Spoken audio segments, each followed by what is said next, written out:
Tere hommikust Eestimaa, tere hommikust kõik minu sõbrad ja tuttavad. Tervitus kõikidele, kes mind jälgivad ja kuulavad.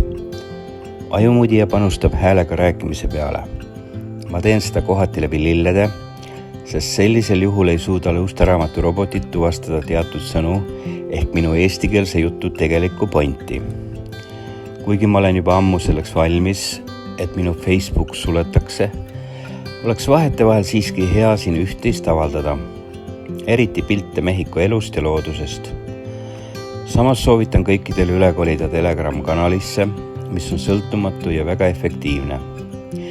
Telegram kuulub muide Vene IT-gurule Pavel Turovile, kes elab Dubais. Millest ma täna räägin? Täna oli minu sõpruskonnas aruteluks teema, mis siis Eestis tegelikult toimub.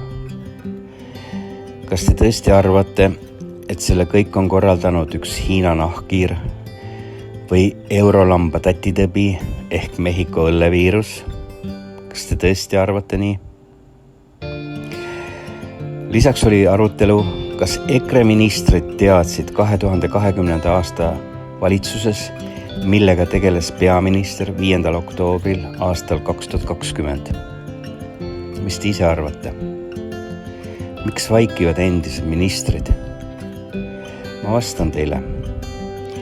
Nad on sedavõrd ausad inimesed, et nad ei oska lihtsalt valetada. Tõtt rääkida on aga neil keelatud.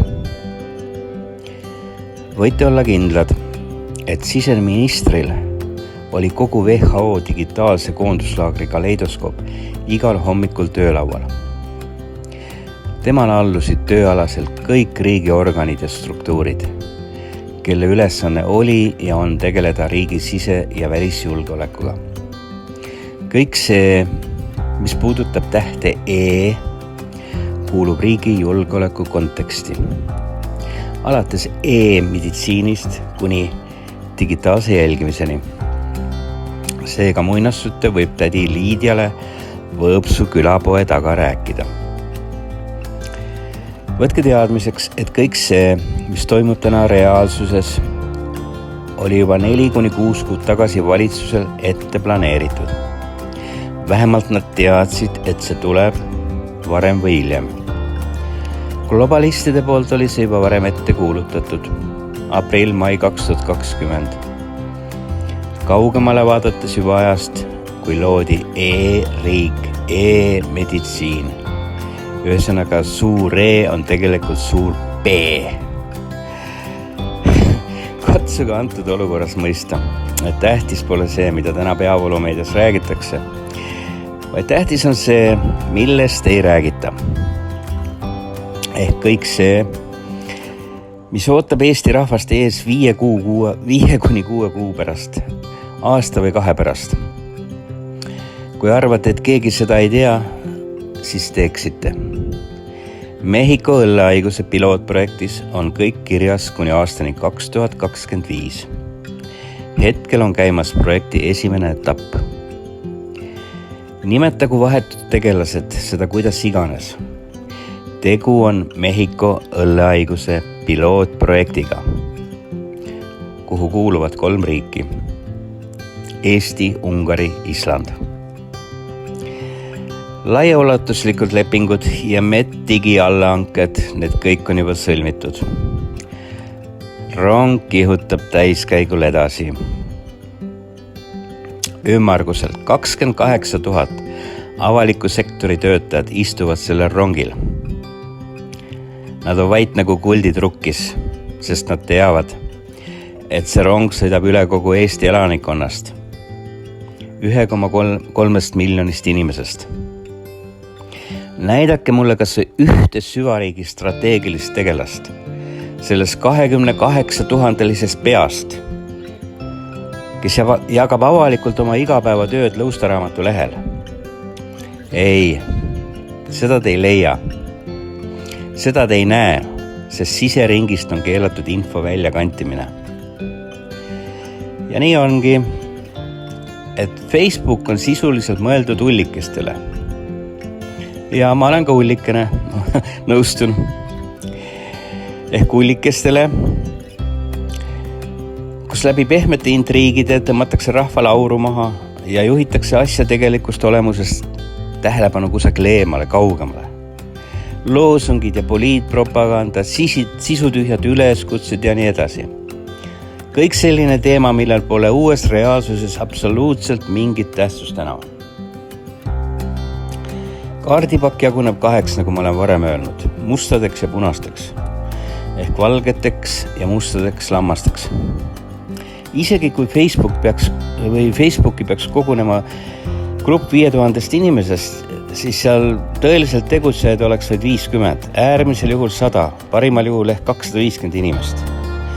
Enamuses on niisama vaatlejad, niisama kiibitsejad, lisaks sisse imbunud spioonid, äraandjad ja muidu koputajad. Õnneks on nad sedavõrd madala professiooniga, et nad reedavad ise igal sammul enda tegeliku olemuse. Ja mitte üks Lõustaraamatu grupp pole reaalelus elujõuline, mis on alla 100 000 inimese. Seda, et selline rahvahulk kokku saadakse, Eestis ei juhtu. Kõikidel on suht savi, kasulikele idiootidele ja lammastel pole midagi peale süsti, töö, palga ja tuleviku helge reisimise vaja. Kõik kõlavad loosungid, ma olen vaktsineeritud ehk kasulik ressurss Bilderbergide pandele, missugune uhke staatus, eks ole. Oi, aga homme küsin oma grupis, kuidas võidelda vaktsiinitüsistustega. Sain mõned päevad tagasi sutsu ja nüüd on häda majas. See 2., 3. värk. Kuidas ma nüüd toime tulen oma tervisega? Missugune plaaster on parem või missugune tablett efektsem? Tegelikult ma teadsin, et hea vaktsiini tunnusmärgiks ongi kõrvaltoimed ja mingisugused muud tüsistused. Mis siis, et vahel ka surm? Aga siiski, mida ma peaks sisse võtma, kui mul siit ja sealt valutab? Kui mul siit ja sealt ja nii edasi. Kas inimesed ei mõista, et fookus on vaja suunata teadlikule ellujäämisele, teadlikule tervisele, heale enesetundele, positiivsele ja jõulisele energiale, mitte mõttetutele loosungitele. Võtke teadmiseks, et Bilderbergide pande kardab tervet ja elujõulist inimest. Sellepärast toimub ka inimeste hirmutamine, me kõik oleme haiged, viirus levib, me kohe kõik sureme. No ühesõnaga, reaalpoliitika on kaputt, selles pole kellelgi enam midagi teha. Valida enam kedagi ei ole. Meditsiin on muudetud poliitikaks. Argipäeva hoovad võtavad üle jõustruktuurid varem või hiljem. Inimesed allutatakse kõik poliitilisi otsuseid täitma jõu ja seadustega.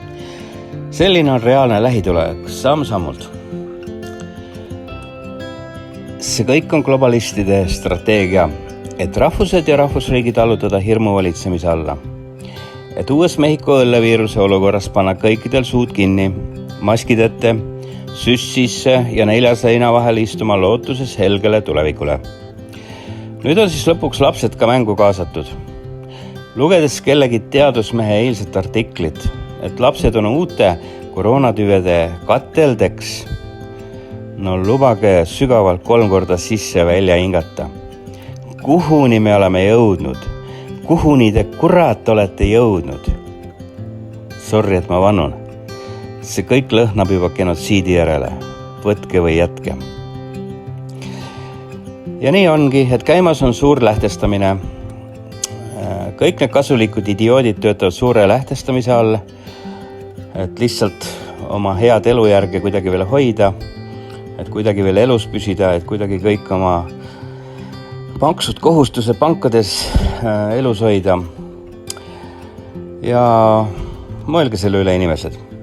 Ilmselt näeme peagi ka uusi sõjakoldeid, sest nagu näha, USA esipatsient Mr. kisub Putiniga tüli, nii et vaatame. Elame-näeme.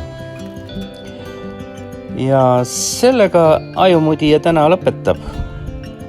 Ma loodan, et kui kas või ükski rida teile sellest minu jutust meeldis, siis on asi asja ette läinud. Ajumudija, Acapulco, Guerrero.